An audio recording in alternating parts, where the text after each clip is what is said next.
for you? Okay, I had taught for 3 years at Norman High, which was very liberal and was very open to new ideas and encouraging people who wanted to why don't we teach this and why don't we do that? And I got very spoiled. So then when I came back to Oklahoma City in 1981, I did not find that to be the case. Education in Oklahoma, kind of maybe some anecdotes of what you experienced as an educator and what it was like for you. Okay, I had taught for 3 years at Norman High, which was very liberal and was very open to new ideas and encouraging people who wanted to why don't we teach this and why don't we do that? And I got very spoiled. So then when I came back to Oklahoma City in 1981, I did not find that to be the case. But over time, I guess, because I bopped around a number of the schools in Oklahoma City, but just for education in general, it was kind of like, okay, I'm going to teach all African American writers during the month of February for Black History Month. You're what? And so then in March I said, okay, I'm going to teach nothing but women writers. This was to juniors in American Lit. And we would get kind of close to some sensitive issues, but the students themselves, I don't know whether they were afraid to ask or whether they didn't really want to push it. Nowadays, they'd just ask anything and say anything. So it was interesting because I felt like that I was opening their eyes to some things that they had never thought about before. And so I thought that was really good. Now, as far as the climate goes, we had some friends. Didn't we have some lesbian friends when I first moved up here? Oh yeah, Marian Tree and all and teachers.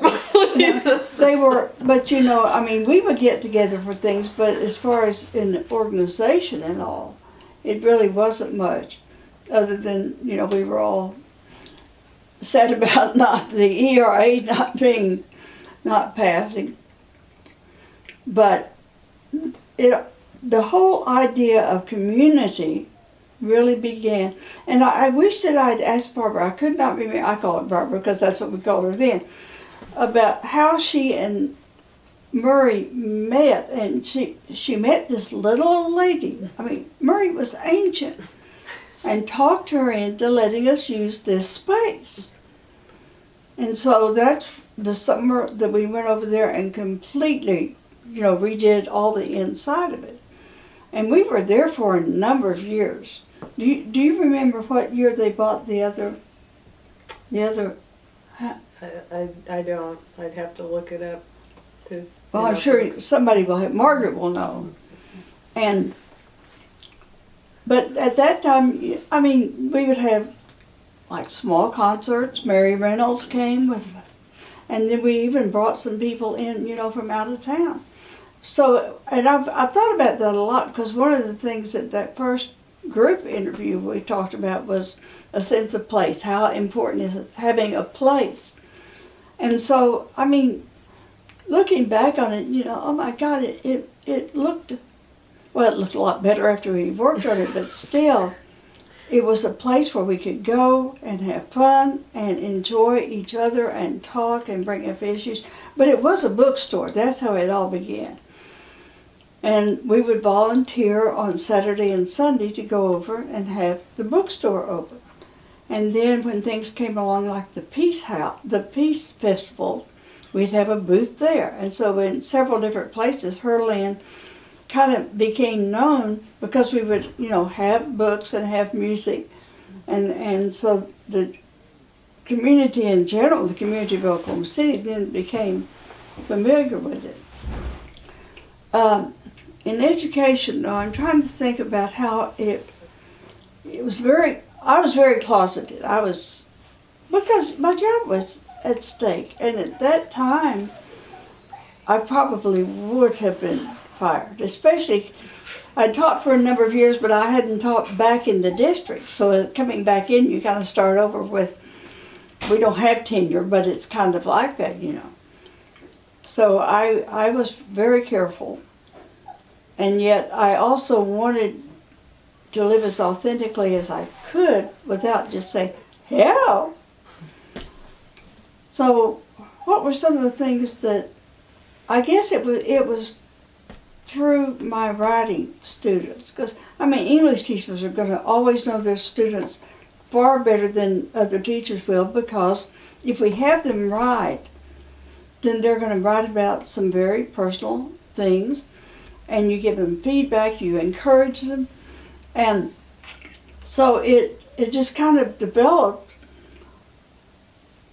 that I would sponsor these writing groups, and then they would explore some other topics, and if they would bring in and ask questions, you know, I would try to answer them, or at least point them to some, here, you know, why don't you read this?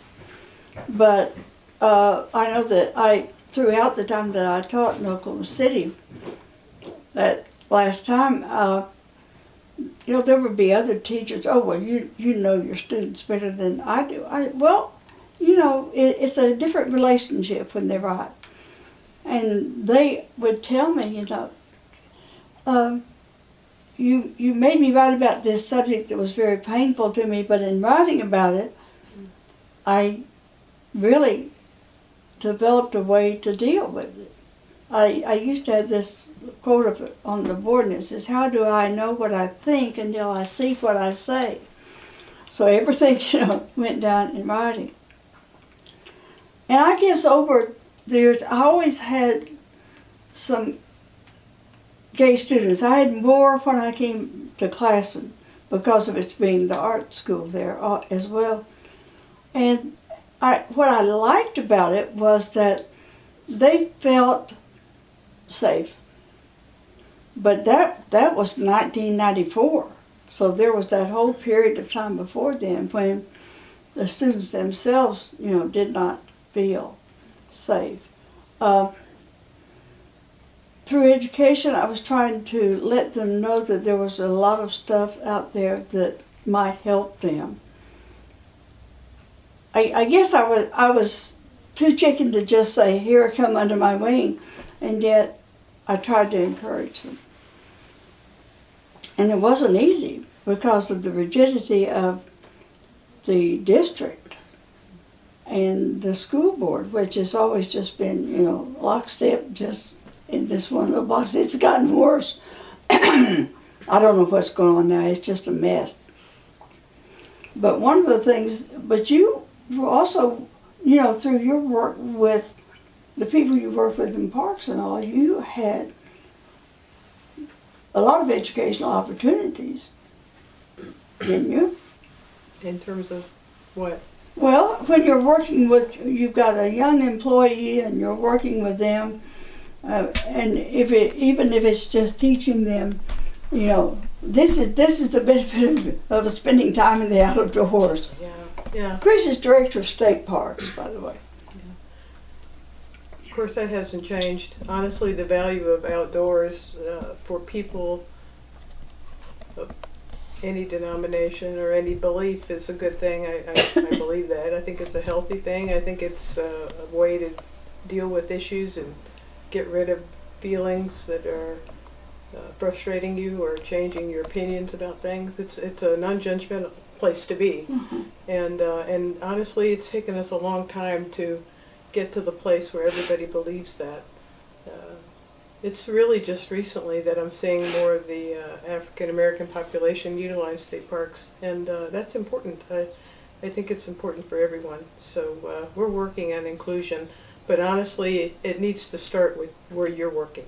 You know, inclusion is if you can't get the right inclusion within your hiring perspectives of your department, then it's really hard to let the public think that you're inclusive as well. So I give a lot of credit to one of our executive directors who was a gay man. And actually, we've had quite a few people in our administration that have not been there long tenured as I have, but that have made some significant changes. And one of them was Rob Gray, and he basically changed our non-discrimination policy early in the agency to include sexual persuasion. And I thought, God bless you, man. God bless you for doing that, because it's hard to find a parks department across the country that has veered off from what was the national standard of non-discrimination to include that early on. And Do you know what year that was, or around it, that year? it was probably early around 2000. I mean, that doesn't And in sound like Oklahoma? yeah, in Oklahoma. I mean, Yeah. and I think we're probably the only one of the very few state agencies that really have that, and that's a great thing, because it actually, I wouldn't say attracted folks, more people, but we have a number of gay people, and they're much more open than it's ever been in the past. In fact, the parks director before me was also a gay man, and has stayed in Oklahoma. So I mean, it's a good thing for us, and that we have to address that issue before we get to other issues. So, and our parks, one of the things that Herland did, and one of the things that she and I were able to contribute is the retreats, and that's one of the things that What year did we start that? Do you remember? I should know that, but I don't. I'm guessing it was the mid-'80s. I think so. And when we have facilities that are called group camps, and those group camps are very, very inexpensive because they're primarily used by church group and kid groups, and so they can be used for a few dollars really per person, and that was something that was affordable for us. So it was easy to use them, and we would typically use them in the lesser used season. During the summer, they're booked up so tight you couldn't get in, but in the spring and the fall, it's perfect. Oklahoma's prettier in the spring and the fall. So that was a way to get together. And it also turned out to be a tremendous money maker it turned for out to Herland. be It an really early did. way of making some money, because people could often afford, it was ended up being a sliding scale of payment, but people could often afford enough money that Herland would actually come out in the positive, which is a good thing. Particularly in the early days, it was a way to make money. And the programs were all about women's issues, but the cooking was always fun. It was about making food. Everybody would get in there, and everybody would bring stuff, but at the same time on that Friday night meal, everyone would not everyone, but all the cooks would get in the kitchen, and we would concoct some really fantastic meals. For a while, we decided we were going to go to different parks all the time, but then they sort of honed in on certain ones that were less far, and that was okay too. But Osage Hills was one of my most memorable. We did some fishing and other things, but I have a picture. She caught a fish, and I took a picture. She's like this. You can't see the fish. It's just so small. It did not show up on it's pretty good. But it was. Those were really early days, and definitely educational options for our education of our own people, our own. Well, yeah, friends. because we would bring.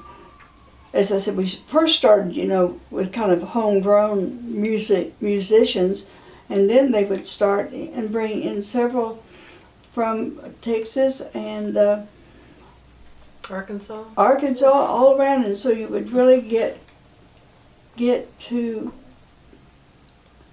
be exposed to a lot of different women's music that you might not otherwise be able to. Poets would come and read. And then the individual workshops, I think they really got to where they were dealing with some political issues and all.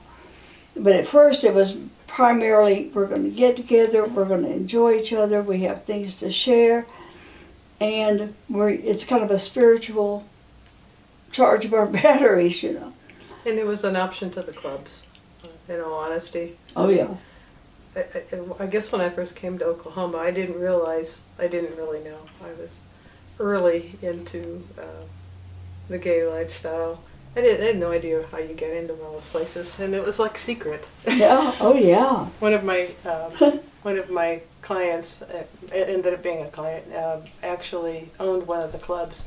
And somebody, I guess it was Marilyn and Thela, who said, here's how you do it. You have to have this knock. And I'm thinking, what? Knock at the door. Knock at the door. And then DJ will open the door and look at you. And if she thinks you're a cop, she won't let you in. I thought, or if you don't look right, or, okay. So that was our early security.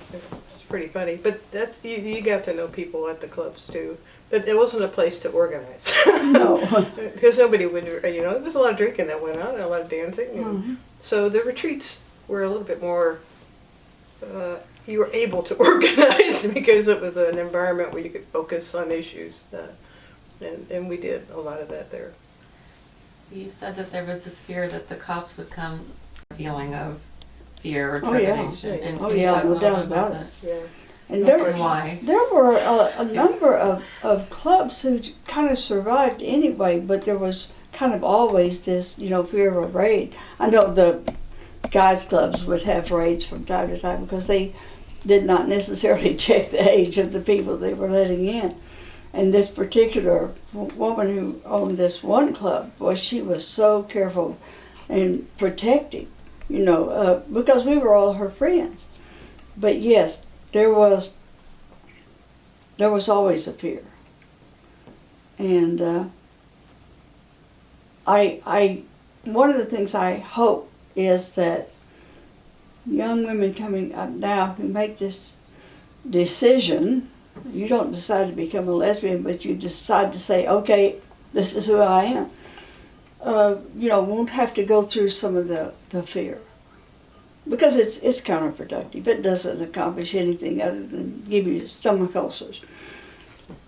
But where else can you think of that was not a safe place?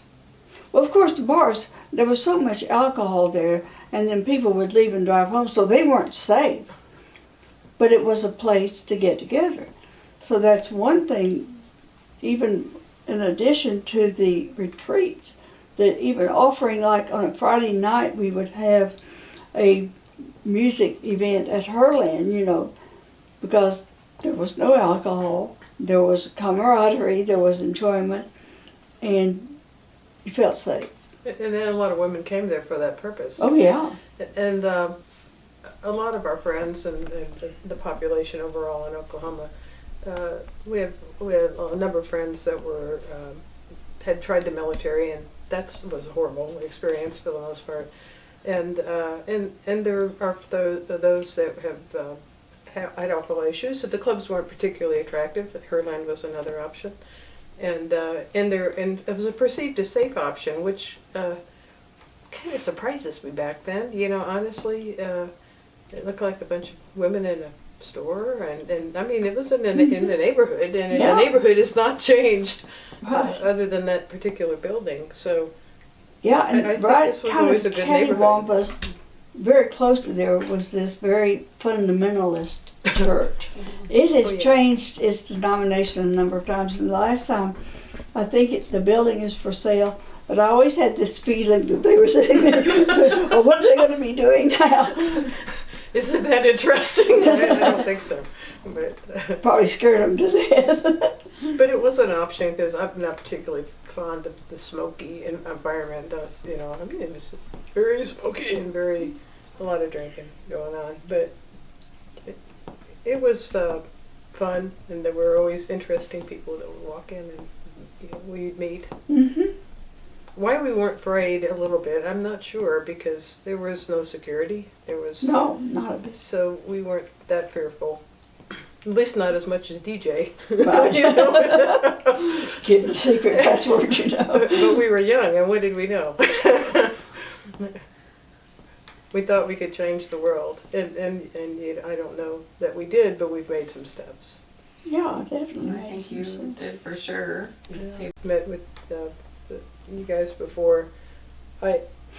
You'd asked me, one of the questions was, is there really a need for a place anymore? And I think in our discussion group, the bigger group, we all kind of said, yeah, we felt that there was a need for a place back then. This was before the internet, at least before my knowledge of the internet. And I think I bought the first computer in state parks, and that was 1979 or About as 1980. big It was as pretty bad. It was huge, but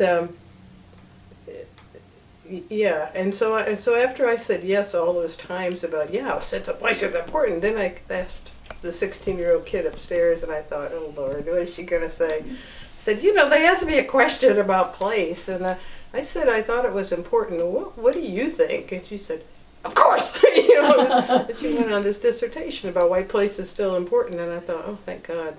So I guess it's still legitimate, but I don't know where those kids' places are. They have places, but they're different places because they're more inclusive. She, of course, we live close to the plaza, so the plaza's become a place for her. The district house and these other places are places. So, and her friends get together, but you know what really made our hearts happy is that when you were just straight out of the hospital with your knee surgery, the Women's March was going on in Washington. We're watching it on television, and she went to the one in Oklahoma City at the Capitol with her friends, and I'm going, yes, this is good, this is good. So something happened that's right.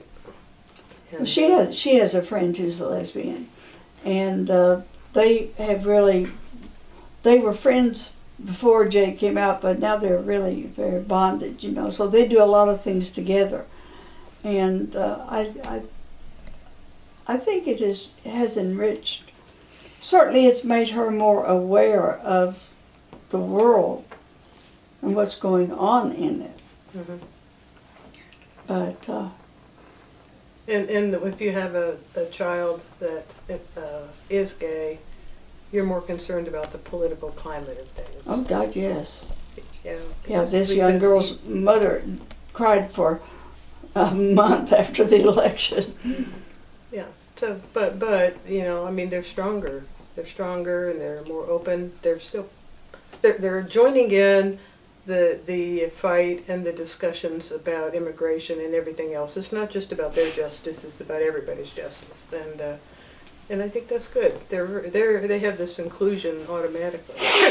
So I think your generation, and even the younger one, the 16-year-olds, and I think you guys have it more right than we did. We didn't. We were very inclusive of all people, and not whatever reason they would come, but we had no premonition of the extent of the trials that would be ahead for other people, yet alone right now. So it's all good. I've thought about that a lot, because I've thought, what advice would I give a mother of a young girl who says, I think I'm a lesbian? Would she encourage her? Would she try to get information? And part of me says, well, yes, but I'm also concerned about the heartbreak. And it's part of it is, the danger element, but part of it is, but you have to go through this. And I think you do it anyway. But this just seems to be more intensified. So I don't know. But, okay, when I was teaching, I obviously could identify quite a few. I had as many gay boys as I did lesbians in my classes. And some of them were just, to heck with it, and this is it. And then the others were just so timid and afraid. So I made it a mission. I tried very hard to let them know that if they needed someone to talk to, they could come and talk to me without just standing up in front of the whole class, And, but like I say, the art students at Classroom were far more accepting than they are at the other schools. And because first of all, they're going to accept you. Okay, are you a good artist? Or do you have potential? And then they would say, okay, this is all part and parcel. If you're an artist, that doesn't mean you're gay. If you're gay, it doesn't mean you're an artist. But if you are, then we can help you find your place. So it was kind of unique. I don't know what the situation is there now exactly, because it has changed so much since I retired in July of 2015. And it has changed tremendously since then. But I would hope so. My gosh, we've got to have it, this many students in a city, and not have some place where they can find themselves and feel free to express themselves. You were at Clausen twice. Yes, Not 3 just times. once. I did my see? student teaching there. Okay. I came back from 83 to 85, and in 85 they shut the school down and turned it into a 5th-year center. That was one of those greatest educational experiments that was so stupid. And so then in 1994, Betty Mason, who was the superintendent then, started working to get it reopened as an international baccalaureate school. So in 94, we reopened in August of 94, and I taught there from then until I retired. Did it get more liberal every time in terms of acceptance and such? Well, it was, a lot of it depended on, it seems to me those first teachers were more liberal, because they were, there was such a blending of, okay, you're an IB student and you're an art student, and you're an IB teacher and you're an art. So the blending of the two, which was to me the whole purpose of having the 2 programs in a school, because we could help each other. And especially teaching English, you're going to bring in dance, you're going to bring in art, you're going to bring in music, certainly, of course, drama, but all of these elements that will enrich the students' understanding of the writing, So it was perfect having the teachers and the resources right there. So in that respect, it was bitter at first, and it got at some point there were a lot of people downtown, I call it the Shrine on Klein, that decided that Clausen should be like all the other high schools in the city. So they started eroding the program. And it's an expensive program, that IB program, my God. But they started kind of chipping away at it, and so it lost a lot of what had made it so valuable. And in that respect, then a lot of the teachers that were hired in the last 10 years were not as open as we were at the very beginning. Okay, that's interesting. And that makes all the difference. The teacher. Yeah, Power. Okay. Well, there's a lot more teachers in the legislature now. Yes. So I hear. We'll see. Hoping that may do something good. Okay. Money is not the only answer to education. Now, I say that, and people would just get real angry with me.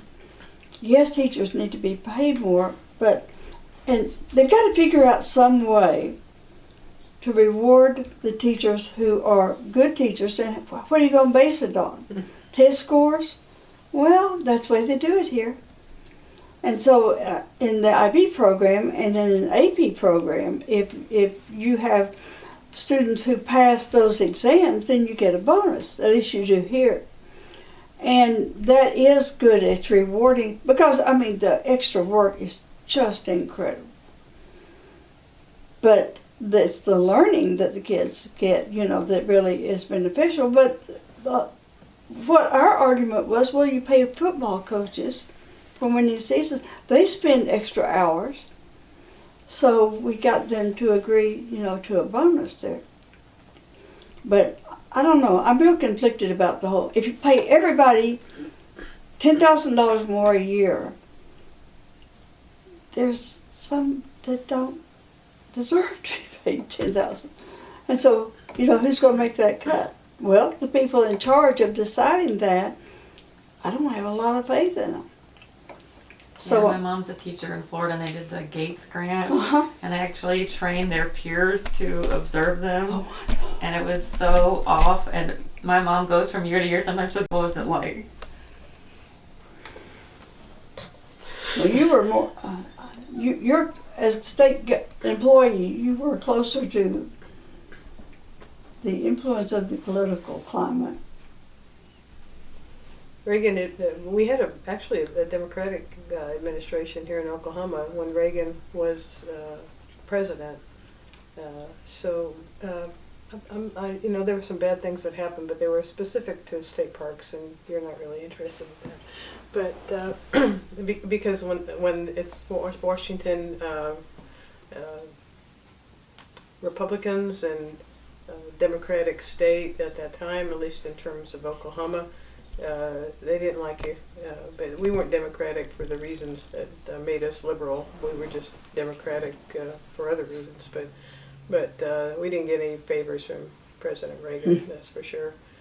But honestly, we're still not completely out of the closet. I guess maybe we are now. Hi, my name's Kris. But we were young, and it didn't. We didn't talk. We don't talk about how does political and sexual persuasion come up in most discussions. Really, probably not. Not back then. It wasn't a general topic of discussion, and there were ways that you found out who people were that were kindred spirits, and it was weird ways. It was at the clubs and that's important. Don't go there. Okay. No, I know where you're going. Tell that story. Okay, no, we're not going to tell it. No. Okay. Oh, yes. Well, Kris was in law school. well, and I was not the only one there. Right. A friend of mine, we were both in law school. I guess I'd started first, and then Marilyn started shortly after me. And I was going at nights because I had a full-time job for the state of Oklahoma. And we decided to go to club on the weekend. And Mara and I were sitting at a table, all four of us were, Thela and you and me and Mara. And then all of a sudden, one of our law professors walked in. And we were honest to God under the table. And then I think Thela and the two teachers amongst us said, "They're frickin' here also." And I thought, oh yeah, shit. Okay, so that was good. And so that's the way you find out that people are kindred spirits. You have to go to the clubs every once in a while or hang out at Herland because you wouldn't know. There was no communication way of finding out where you could find some people that would talk about the same stuff you wanted to talk about. So that was important. Yeah. But that kind of thing happened, we hid under the table, which was really stupid at the time. But that's how you know, and you had met people, unfortunately. I'm sure there's better ways now, right? No. Oh, no! Yes, there are. There's got to be. I don't know. What else? Okay, I've got. No good story? I was teaching at Norman High, and God, I just lost his name. Not William Burroughs, but the crazy poet he came to OU and was going to have an evening reading. So that afternoon, several of my students and I went out and we met out on the lawn at OU, and he was reading poetry and talking, and I thought, oh, this is nice. So I'll think of his name in a minute, otherwise I'll have to call you in the middle of the night. It's the anesthesia that's making me forget. So then that night I went back and we're sitting in this row with all my students, and he starts reading some of his more sexually explicit poems, and I started sliding down in my chair because there were a lot of people there that I knew from school and from living in Norman, and the kids kept looking at me, how is she reacting? And I'm just, I was really, I wasn't afraid of losing my job, but I really thought, the only thing I think of, those other teachers were going to say, how could you bring your students to something like this? And yet the kids all said that was very enlightening. he wrote Hal. What's his name? Oh, Ginsberg. Yes, Ginsberg, Allen Ginsberg. Oh, you God. said, oh, wow. Yes, I was singing that, but I'm like, wow. yeah. He came to OU. He came to OU, Okay. and Well, that makes me it reminds me of something. I mean, there were, of course, book bannings that were a number that impacted you relative to what you would teach throughout the years. And there were books that we would buy because you couldn't buy them other places. And Herland would order them, like My Body, Myself, or something. Our Bodies, Ourselves, yeah. That was one that you couldn't really buy at a regular bookstore in Oklahoma. So we had as people would come in, that was one of the books. Either that or they didn't want to buy them there. So we would order those books. And see, out of the bookstore, they grew the lending library, which it was wonderful because there were a lot of women, who couldn't afford to buy the books. So this was a really good way for them to do that. And music too. Yeah. I did not realize. Actually, I had one person that worked with me when I was very young in the department that knew something about women's music, and she played this album once, and I thought, oh my God, this is really, really good. And so the whole women's music movement was unknown to us at that time until you found it through someone else, and that's how we passed information as person to person. And but a lot of the Olivia music on those black things called records were we would buy records too. And, I gave them a bunch of them. Oh, you gave them? I forgot to tell you. They will be treated lovingly, I Yes. promise. I'm sure you But would. we You're had, wonderful. we told you that the story about us renting the motorhome, and there were 8 women in it. Then I had calculated it all, so I'd made food for us all for the whole weekend. That was to a festival. Yeah, that was and it was at Champaign What were we Urbana. thinking? So, but we drove to Tulsa first because Chris Williamson was there, giving a concert, and then we drove on to Illinois. But that was our first exposure to the Women's Music Festival, and we went for a number of years. And I don't know why we stopped going. It just... I think that it might have been when they started moving them. Yeah. I think it might have been when they moved them to Wisconsin. It wasn't nearly as... I don't know. But I've thought a lot about going back since my son and 2 grandkids live in Madison. So at some point I think... But then Madison is it's a great city. Place for that sort of thing. I've always remembered Madison as being one of the most liberal places I've ever been. So it's high on my list of places to visit. So I think it would be great. It'd be very welcoming always. But, and I think I had mentioned in my individual one of the things that Herland did, then we sponsored a number of concerts. We brought in Holly Near, we brought in... Kris Williamson? Yeah, Kris Williamson. So. And so, these artists that to us were just nationally known, would come to Oklahoma. And Meg Christensen, that first one that we sponsored was... And it was so, it was validating. And I always got that from the music, and that was one of the reasons that... Margie Adam, oh my Lord. She actually was at your house in Norman. No, that was Holly Near. Was that Holly Near? Oh Lord, see, we had a lot of people. Yeah. I remember that. Yeah, we had that. That was really, really something. We actually went to one of the anniversaries of Olivia. The 20th anniversary. 20th anniversary was held in New York. They had a big concert at Carnegie Hall. So we decided that we needed to go. And I don't know how we afforded it. We didn't have money, but we went. We went anyhow. That's how you have to do it. Yeah, I know. You can worry about it later. But Meg Christian and Kris Williamson. And the whole audience was full of women in tuxedos. Okay, it was really rather cute. But it was a lot of fun. Yeah, there were it was a lot great. of people there. It was full.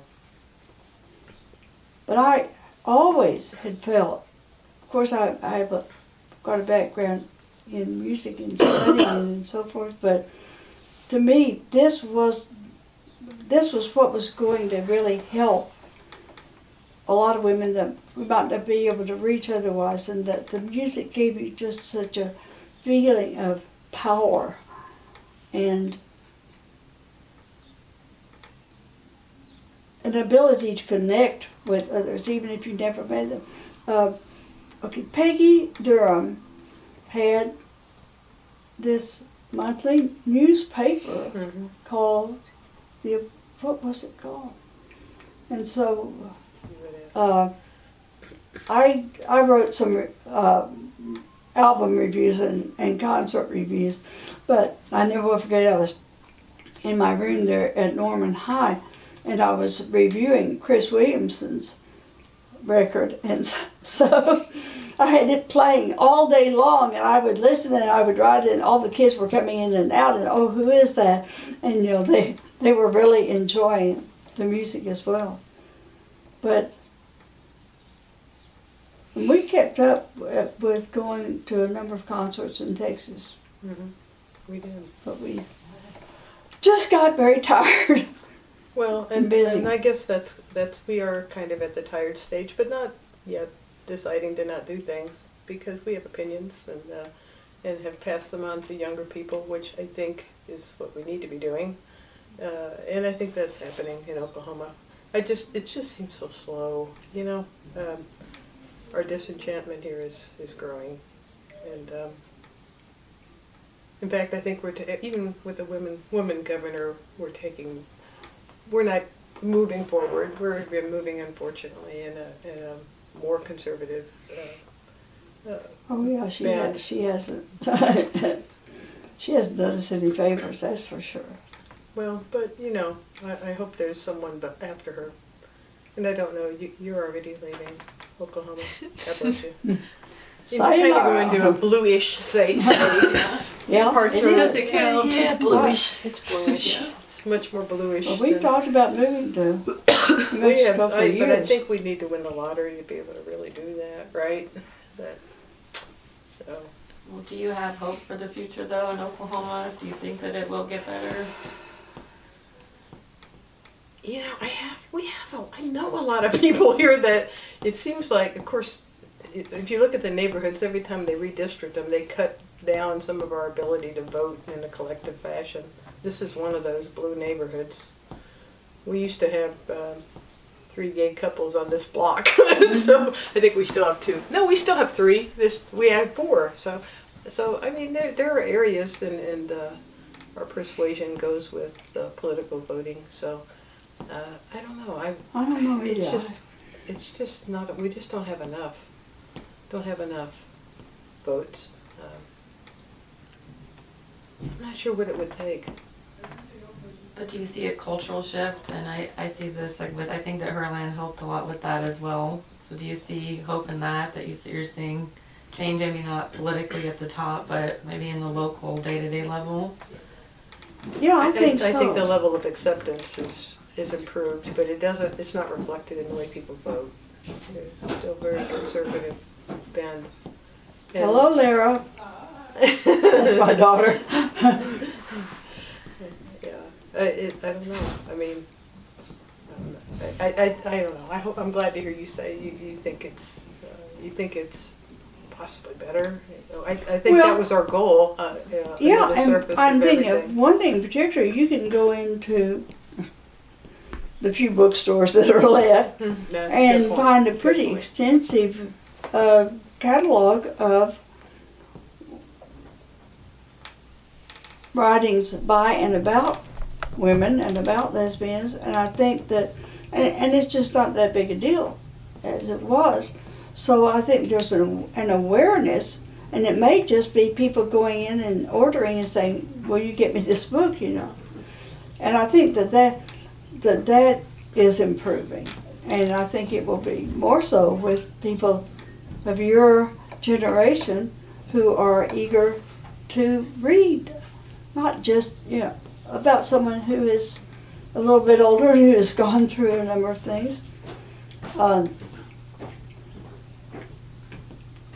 I was telling my granddaughter, I said, when I took that women's studies class and we had to read My Mother, Myself, and the bottom line of the book was, no matter what you do, you're going to turn into your mother. And I said, I think I'm going to kill myself.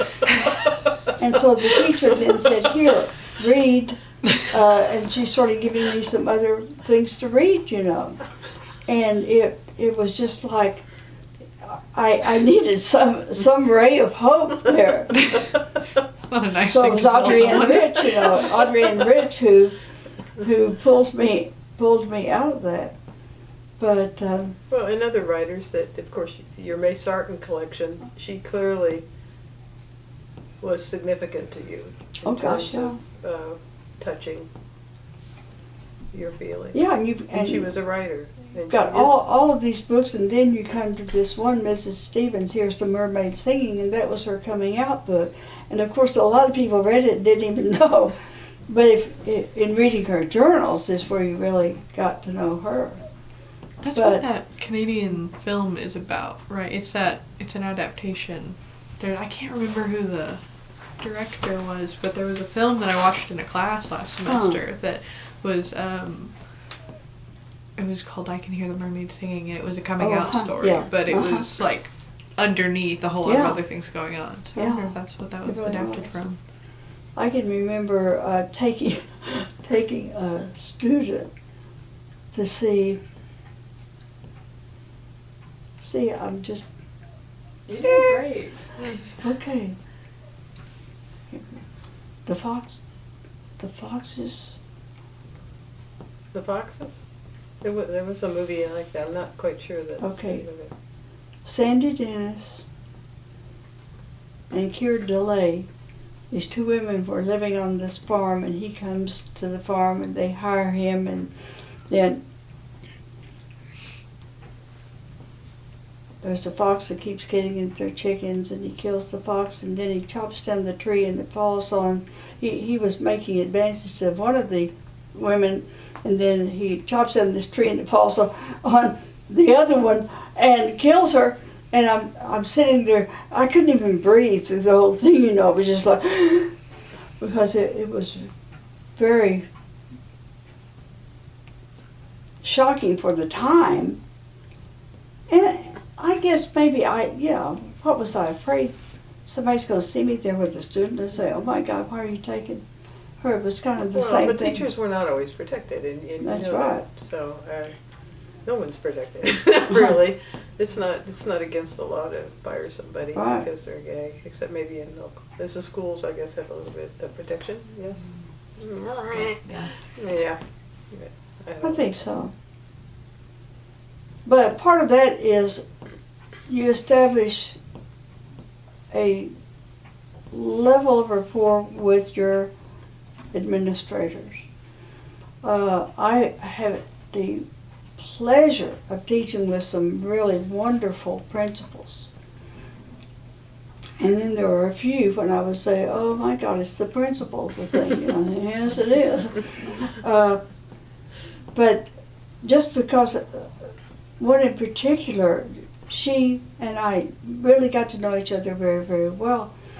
And I would spout off and say things, and so, but she would always come to me and ask me, did you actually say that in class? Yeah, I'm afraid I did, you know. But instead of just blowing it out of proportion, she knew me well enough to know that there was probably something else going on. But you can't always do that. And also, you don't always know, is it safe for me to even talk to this person, you know? My God, when my mother died, she drove to Sulphur to the funeral, you know, and so we were really, really good friends, as well as her being an administrator that I had respect for. But you gotta have somebody, or you're just, it's too hard if you don't have somebody.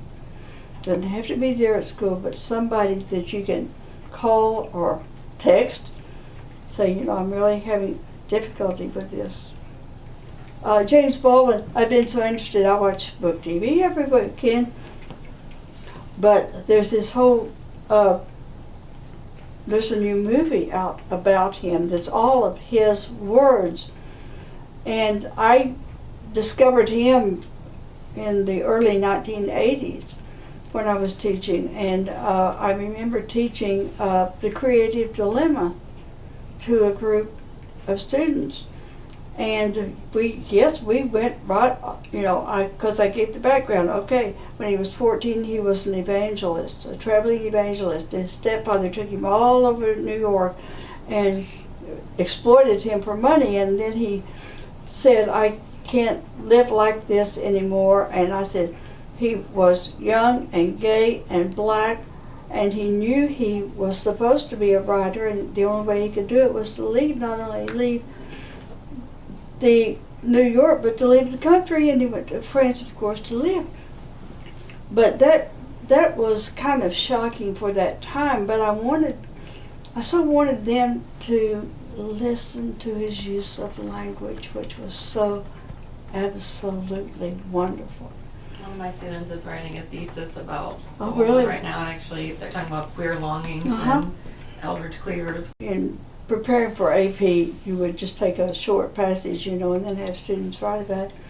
But he was talking about the minute you open your mouth and speak, I can tell all of these things about who you are, where you came from, what you've been going through, what you want to be. And it's all by the language that you use. And you think of the language that's used today, Okay, this is awful, I'm telling you. Anyway.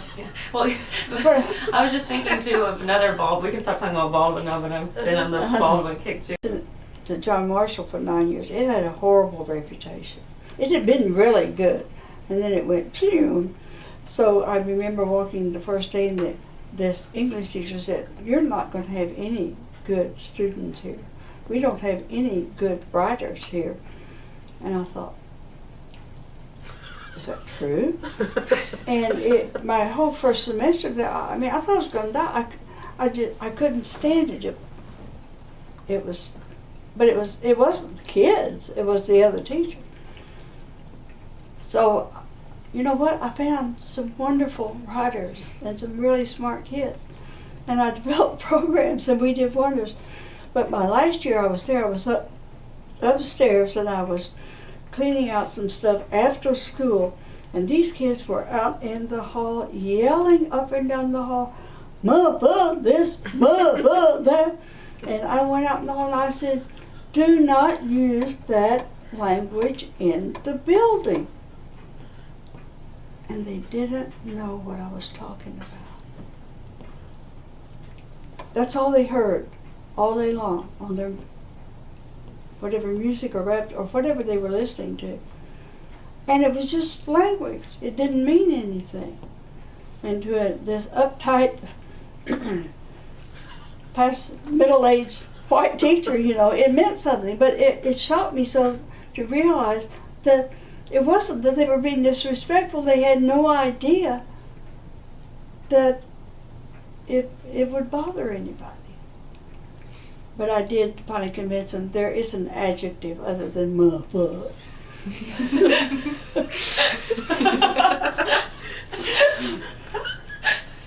I think we need to have that too in the documentary for sure. Just that part. There's an extra besides, and I love what you say, motherfucker. It's so cute. But they actually did a study that of women who say fuck actually have a large vocabulary and are intelligent. This is coming from someone who does say that word a lot or shouldn't. It does. Yeah, I kind of morph it a little bit. You and I were in there working on something, and I was having so much trouble I couldn't get it to print exact, and I kept saying it over and over and over. And what is it you said to me? You said, "My word, your language has gone downhill." And I said, "Yes, I know." And my daughter uses the word all the time, but she didn't want me to use it. That's funny. "Mom, you can't use it." I said, "Well, you said, well, that's different." You have to own it. You have to own this. I was so thrilled when I first found out about it. And part of me thought, "Oh, I don't know if I want to do that. I don't know if she wants to talk to me or not." But I thought, no, I think I have something to offer. And I've kept trying to bring it back to the importance of Herland, but it also went a whole bunch of different directions. But I really am grateful to you, and I think of all the young women coming along who are going to be, and benefit so much for your having put this together. Well, thank you. And we're so happy to preserve this history, and Oh, yeah. we're going to make sure that everybody knows about Herland. Well, good. Because I was telling our external board for the center about Herland on Thursday too, because some of them are from Tulsa and they hadn't heard of Uh-huh. Herland, and they were just amazed. I was like, well, they gave us 4,600 materials, and we're gonna have this great library because of Herland. No? And you started that for us. I mean, that's given the center the space that we can work from, and now we have the Women's Music Festival giving Oh, us things yeah. instead of Smith Oh, College. gosh, yeah. Yeah. And so that's because of y'all too. So I'm really grateful.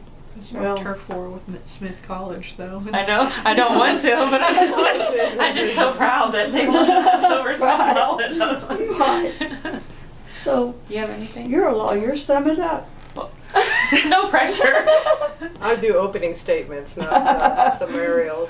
So no, it's all good. I guess it's probably been as good for us as it is hopefully for you, because we questioned, because we haven't, in my opinion, moved far enough along that we were significant, and we questioned whether there was still a continuing need for a place, but there is. The young people have told us, so it's all good. Thanks for doing this. Thank you. All right. Well, that feels weird. Let's both of you start by giving us your names again and telling us how you got to be a part of Herland. Okay, I'm Marian Halsey, and we were friends of Barbara Cleveland, and when she got the idea, she always wanted to open a bookstore, and then she found this place. So the pictures that I was looking for that I couldn't find was me hanging off the rafters as I was putting up sheetrock on the ceiling, and the ladder slipped, and I was yelling, Barbara came there and just grabbed me and put it down, but those pictures are gone, so that's how. How did I start? Well, she thought it was a good idea, so that was good enough for me.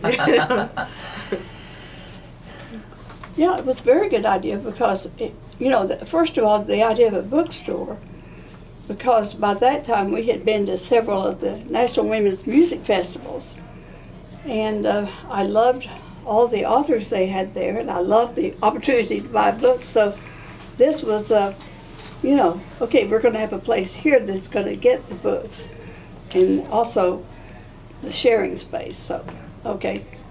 But that was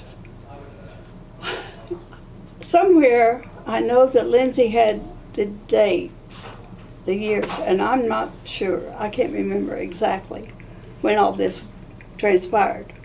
Okay. Barbara met this elderly woman named Murray. Yeah, that was her last name, Goldie Murray. And she had this house at 19th and Blackwelder. She and her husband had run a little grocery store in the front part, and they lived in the back. And so Barbara talked her into letting Barbara, open a bookstore there. So then our job became, okay, well then we've got to get it where it's going to, be presentable before we can even go any further. And so that's why and how and who. Barbara Cleveland. She's the mother. Okay, good. That's what all the interviews have said. It starts with Waru, Barbara Cleveland, and then there's been a couple of outliers who said that's not how it started, so I had to get more of the footage Well, saying yes. yeah. Because we were pretty sure that's how it started. Right. And then Okay. when did we then go to setting up the corporation and the board? Because you did all that legal work. I have no idea year-wise, but we'll get to that, I guess. I don't want to get ahead of him on his Oh questions. no, whatever you guys Well, want to yeah, talk it about, was, so we saw pretty soon that we needed some kind of an organization. And so We Kris, incorporated in the state of Oklahoma. as a lawyer, did all the incorporation papers. Right.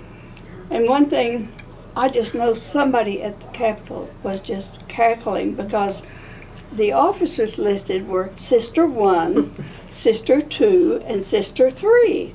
And then there was a progression way that you traveled up to the high, up to Sister One. And I don't think that they have probably seen a lot of incorporation papers that did that. But it got, more people involved. We had the board, which really oversaw everything at first. And we kind of quickly saw that we wanted to be more than just a bookstore. And that's when we started branching out. Good. Let's see here. I want to skip to the retreats real quick because that's fresh on my mind. Okay. I went to Romano's on Saturday and Oh, took yes. some stock footage for the documentary. So I wanted Good. to hear your guys' experience and stories from the retreats if you want to share something. That's you. Well, we decided to use the group camps at Oklahoma State Parks because they're fairly inexpensive to use and they have pretty high capacity depending on the particular parks. And gosh, where did we have the first one? Do you remember? Then we have a number of camps in state parks, but the ones I remember that we participated in were Romano's, Sequoia, Osage Hills. Did we do one of the We did one at, Robbers Cave? uh-huh. I think we did. Well, I know we've done one at Robbers Cave, and I think probably either Lake Eufaula or Arrowhead. Those have some really nice camps. But the idea of the group camps were that we charge the person's ability to pay. It would be basically a voluntary situation. And then we would do communal meals. Everybody brought fixings for massive cooking. They have, all the camps have kitchens where you can cook and walk-in coolers, places where you can bring things. And then we had lots of programs, mostly local musicians. And people would also speak about subject matter that they knew and could be helpful to our community. So, but they were also in a great environment because when you rent the camp, you have the camp, and you can have programming that you want, and really the parks don't mess with you. They come back, they check you in and they check you out. And as long as you're not doing anything that somehow violates the laws of the state of Oklahoma, Or bothers the neighbors, but they're no real, bothers the neighbors. there's no real close neighbors. So. they really don't. We try to be very, very inclusive in Oklahoma State Parks, and not mess with you unless you're doing something somewhere that you shouldn't. And so they were a way to earn some money that actually helped expand the programming that was available at Herland. Peggy Johnson, Mary Reynolds. She's gone through a number of different groups, but Mary and Louise, of course, were always the foundation. But they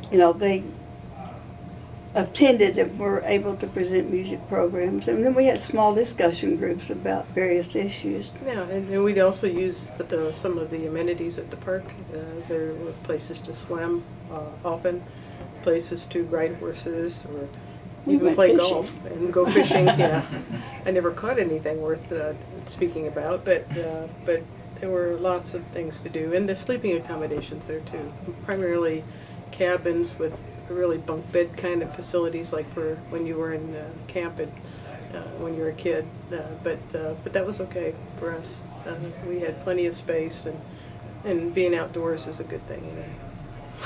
Yeah, it was a wonderful experience. It was it's really, for a long time, I don't know if it's still that way, but it was our largest fundraising opportunity that we had, because for an expense of maybe $300 to $500, everything else that would be the expense, and then we would be able to make quite a bit of money to help pay rent and do things like that. Do either of you have any memories you want to share about the retreats that we haven't documented? Well, Anything Okay. particularly She and I memorable? were fishing in a canoe near we were in this little inlet. Do you remember which lake it was? It was either, that wasn't a retreat, though. Yes, You're it thinking was. about Great Plains. no, this was, no, This was no, a no, retreat. this was at a Okay, retreat. you're gonna have to tell it then. And we were kind of close to the shoreline, and I turned like this and somehow knocked my glasses yeah. off, and they fell Robert's into the Cave. water. Robert's Cave. Well, I had to have them, so I got into the water, and it was, leaves, about this thick. So I found them, and with my toes, lifted my glasses up, found them. Yeah, So Robert's after that, I Cave. was much more careful. Yeah. That's a nice park. But what else? Gosh, the food was always great. Oh, yeah. I think because you get quite a variety of eclectic food tastes that people have, and you get to eat everybody's stuff, Yeah. and they eat all of yours. So everybody brought industrial size things of food. Well, One like of- we would have then, a bunch of us would get in there and cook breakfast together. So that was fun. And some of the organization for Herland was done at these retreats too, because you have a broader spectrum of people there and more diverse ideas. So, and you would recruit for your board members, but people, and when the word got out about it, people from other states would come too, and that was always fun. Because if someone's from Kansas and they don't know much about Oklahoma, it's a good place to come and get to know Oklahoma people. Yeah, and they also started asking small groups, small music groups, to come and present, and it was a branching out, so it was a place for the local music people to perform, but it also then started bringing in others from close states. So it was fun. Yeah, it was good. Were there as many rattlesnakes at Robert's Cave as I didn't Romanos? see them. Did you see a bunch? There were a ton on Saturday. Oh my wow. gosh. Up on the cliffs, on the canyons. Yeah. That would have done me in. I would have said, okay, I'm through. Yeah, I was shaking trying to get down. Yeah. So you talked about outreach and having people come from different states. So jumping off that, can we talk a little bit about the newsletters that Herland put out? Oh my. Well, for years I typed it and stripped it and took it to Kinko's and we ran it off, That's the old-fashioned way. and then we got together Pre-computer. and folded, and we had And parties. done, Yeah. we had done our address labels. We typed them too and sent them out, and but it was a wonderful opportunity to reach a lot of people that we didn't even see that often, but once they'd sign up for the newsletter, we could let them know. Of course, now it's all done online, and I believe Ginger's the one who lets people know about the nights at the Herland Supper Club and so forth.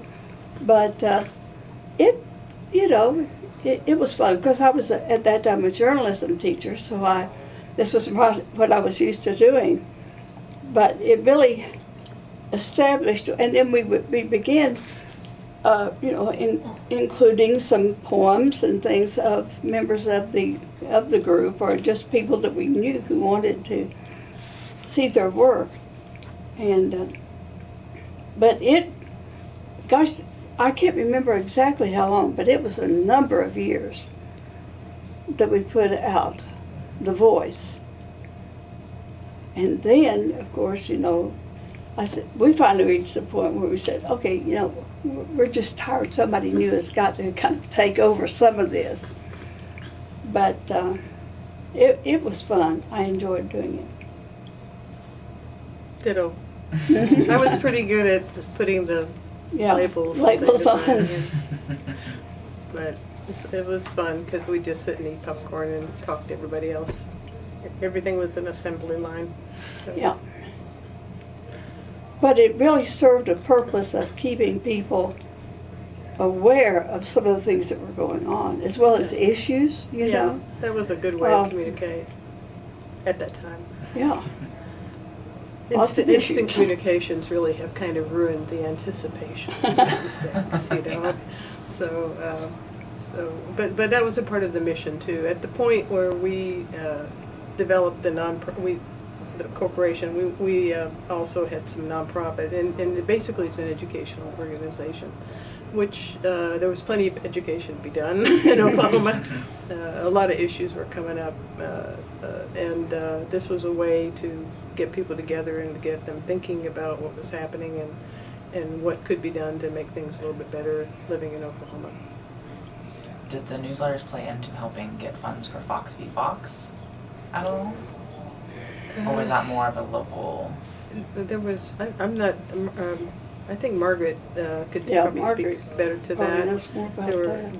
but whenever there were issues, it would be talked about, because we had a captive audience that was requesting the document and the newsletter, so everything was an opportunity for fundraising, but not specifically just. One really bad thing that happened once, and one of our older members who lived in Norman and Tuck University had gone away on vacation, and so she had them hold her mail, and while she was gone, the newsletter came. And when she got back, there were a number of people who worked in the post office down there that made threats to her because of her being on this list of us getting this subversive newsletter, and just, you are a teacher at OU, and you certainly should not be spreading these ideas. But it was, it was horrible, and it hurt her a great deal. But, we kept on doing what we were doing, but she did say, take my name off the list. But that's not something that I would ever have anticipated. And of course, now, you send someone a text or an email, and, the world might know it. Certainly if you post it on Facebook, it's kind of like, how do I unpost this? Sorry. So let's talk about how important Herland was to be a woman-only space for a little bit. Well, it was the alternative to the bars. Mm-hmm. And, I guess when I first moved back to the city, we did some bars, but really couldn't stand the smoke. And we definitely, we needed a place where we could meet and talk about ideas and share ideas and get support from others. Okay, I'm going through this at my job. And somebody would say, well, I'm here for you. Try this, give me a call this person, because he or she might be able to help, but it was safe. And you could bring up ideas. You certainly could do, we had poetry readings, and we had the music that oftentimes somebody would have said, Meg Christian's Sweet Darling Woman. I mean, there's not very many ways you can interpret that. But how important was Well, we had a lot of members and people that would come when I was working at my shifts at the bookstore that had bad experiences, either rape or in the military, harassment, and there was a level of safety in just a woman's only place that you can't get in most other environments. So that was the priority. And it would go into issues then again at some of the retreats about how old can a son be, and you can still bring that son with you. And at one time we said no, not at all, but then I think there was an age, the group decided there was an age when they're children, this might be a good thing, to have the boys there too. So, and also it was economic, because to hire somebody to look after them for a weekend, Yeah. In some cases it was just really prohibitive. So we wanted to be inclusive, but yet the priority was clearly on female issues, and female at that time. The ultimate safety came from it being women only. So that's, I think, has changed a lot with time. Okay, Kris mentioned the shifts. The bookstore was open on the weekend only, and volunteers came and staffed it and sold books and checked books out of the library, and just kind of oversaw. Play music, whatever we had. those things that are vinyl, it's But- coming back now. That was the backbone of what Herland was at that time. And now, People would drive from all over to get Mm-hmm. there. We had a friend that came in from Canadian, Oklahoma, which is like kind of in Texas almost. And I mean, she would drive just to get out of Canadian. And so you wanted to be welcoming and allow them to decompress and uh-huh. look around the store, but they just really wanted to It be was very other than important. where they're from. Yeah. Or working. And that, when you think about today, I mean, it was probably one person running the place, and you took all comers. And listening was a very big part of what you did, because everyone has their story and they have a reason for being there. Some want to speak and some don't, but it was a lot of time well spent by the members, because you were helping just by listening. Yeah. Those were my big hitters, but I have more. But I want to make sure we got those done for sure.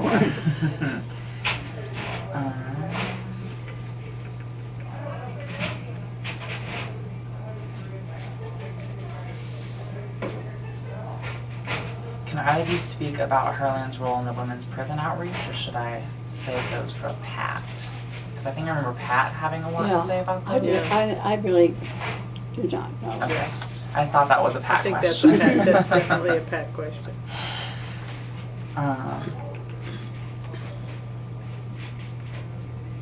What were some of the ideas and debates surrounding the issues of monogamy within Herland? Oh, boy. We're the wrong ones to ask. Yes. I don't know. You're going to have to tell me what the discussions are, because I don't Well, remember. you know, I'm You- thinking about that, and I can remember, you know, when couples would break up, and we'd had this group who was supporting this group, and this group supporting this group, and then somebody else was saying, no, you have a, this was before marriage was legal. Way before. You have an obligation though, and so there was some discussion of it. I can remember women saying, "Well, we're not going to be head hopping like the boys are," and of course that was very prejudicial. But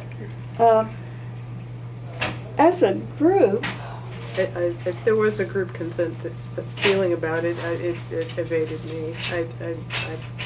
I just want people to be happy, so and to get along, you know. So because everyone had something to offer, but there may well have been issues with that. But those are very personal, and Well- probably can be very interfering with a group. yeah, and especially if you know you have these two strong people who break up, and then you have such strong people following each one of them, and sometimes then that can cause friction. And it's something I would have never even thought about, because I thought, okay, here we are, you know, and this is ideal, this is nirvana, and it wasn't, because people are people. As far as discussions go, I can't remember anything.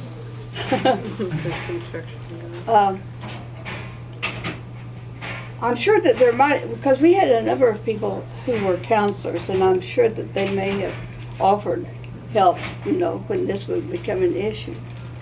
Unless, of course, they were a part of the couple that broke up, which happened.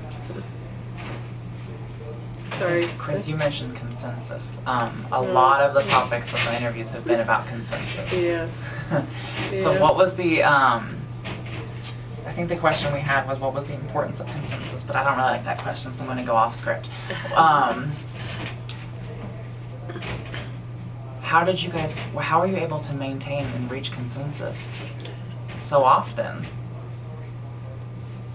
That's why we had this weird things like Sister 1, 2, and 3. You know, because you know. But I guess in my opinion, I'm an easy go-to person, and I see that if you can get close to consensus, then you can even agree to not disagree. So that in itself is, unless you have to have a strong opinion about something to not want to go with a group and do something that you see as beneficial, like a concert or such. You know, I mean, if it has some basic something you can agree with, then consensus was important because we were a relatively small group and needed to be of one mind going forward. And I think an agreement can be reached without fighting over the smallest of things, and maybe. Of course, remember this when we get home. Okay. Because there's everything different at your house. But just whatever Frances wants, Frances gets. That's her puppy. So just think of it that way. Yeah, she's the boss. Yeah. And you have to agree with. Well, I was trying to remember some of the issues. That one of them you mentioned about whether or not they could bring young male children to the retreats. Right. And there were some really strong That was a difficult feelings, one. yeah, Right. because And we went through stages on that one, you know. We were at the no stage, but then as people would want to be a part of your group and they'd had young children and money was tight, it was exactly what she said, that it can be economic and a person really needs to come. So then we had age, we progressed. And and also everything they worked. really wanted that to be part of raising male children, you know, to teach them to be more open-minded and accepting. But Okay, it's recording. Okay. So we're talking about how the age cutoff for boys going to the retreat. So I'm going to ask the question, because I always do when I do the interviews. What was the role of men in Herland? What kind of role did men serve in Herland, if any? well, in the early days, none. Don't you think so? Can you remember any? No, that was when it was a woman-only space. Yeah. And so that meant we did everything on the construction project, which was very, very good. Some of us were better than others in terms of construction, but Okay. Okay, so we were talking about men's role in Herland. I remember a couple of interviews were talking about how there were a couple of token men who were allowed in to help with certain things. Well, see, we were so stubborn that we thought we could do everything in the construction, and because we thought we could, we didn't have enough sense to know that maybe we couldn't, so we actually did it. I don't know who the token men were. I don't. No, I It was an don't remember electrician, that. if I remember correctly, Electrician? an electrician. Yeah, I don't probably. remember his name though. Well, that would be smart because that's a code requirement. But that's good. You know, they were friends of someone, I'm sure, and had good references. But really, not in terms of the group, not in terms of the organization at all. Right? Mm-hmm. Is there anything either of you want to talk about that I haven't asked or addressed? Anything you feel of dire importance? Okay, I think one thing that Lindsay had asked that time that she came to the house and talked to both of us was there any time when we felt threatened in our workplace because we were lesbians? Well, I think the teachers had it worse than, well, and see, back when we're talking about probably in the early 80s, there were, most people were still some percentage of closeted, but teachers were a target. And because of the fear of what a gay teacher would possibly put into the heads of children. Obviously a concern. I'm not sure we've 100% gotten past that yet, because there's still some. Fear is a very difficult thing to deal with, and when people are afraid of a person, then they give them all sorts of powers that they really don't have or don't want, and it's difficult to get past that. So what they don't know is always very difficult, and teachers were outed, and you would lose your job. It was, and honestly, our Constitution has changed many times through the years, but that's not a place where it's changed. Culture has changed the way we deal with this issue. but the laws haven't. It's not a protected class. Having a sexual orientation is not. Some agencies have added it to their reasons that you can't discriminate against employees, but that's the minority of employers in Oklahoma. And I think the change in acceptance has pushed that forward, obviously, in Oklahoma. I mean, we did not pass the right to marry. The Supreme Court helped push that along, and so we're not usually instigating these positive changes in Oklahoma. We're benefiting from them, but not the instigator of it. So I would tell you that you could still fire somebody in Oklahoma for their sexual orientation, and you'd end up in court. Well, and I've thought that possibly, okay, this is who I am, but if I'm going to act on it or do or say anything to make it more of an overt statement, an overt presence, then that's different. And I've heard this so often. Well, it's okay for you to be gay, but just don't tell it. Just don't talk about it. That's the just say no, which is just, damning. It really is. I did have a friend who worked down at our central office who said, if all the gay people in Oklahoma City Public Schools were fired from their jobs, they couldn't even open the doors the next day because there are so many. I have only one regret, and that is that I wasn't strong enough or courageous enough to really talk more on a one-to-one basis with some of my students. They were suffering, so they were struggling with the issue. And I tried to do it, but I didn't feel that I could be totally open with them. And I wish but now. Marian, they're calling you now. Every gay kid that you've taught for the last 50 years has found you on Facebook. That's true. and they call you up and take you to lunch. She just literally had how many years ago was it? 1979. 1979, a student that had to come and thank his favorite teacher because he felt comfortable in her class. So they're finding you, so it wasn't like you were very good at hiding it. No, probably. So that's good. No, we're just an example of an old couple that's been through a lot, but we remember the good and forget about the bad, which is the way to be. And then, honestly, the young people are just, you and all young people are much more open and accepting, and you're the future. I'm there at this point that I'm looking to these guys, you guys, and our granddaughter to represent. They go to all the sit-ins and walk-ins and different actions. It's the young people now, and they're going to hopefully figure out everything that we screwed up and make it better. So we're hopeful of the future too. Oh, very. Okay. We got a whole bunch Alright, more that's time left for it. someone else. I think you guys are our last ones for today. Okay. And we haven't actually had anyone else sign up yet, so. Oh, my okay. gosh. Yeah. Well, there you go. Well, It was an excuse for me to take off work early.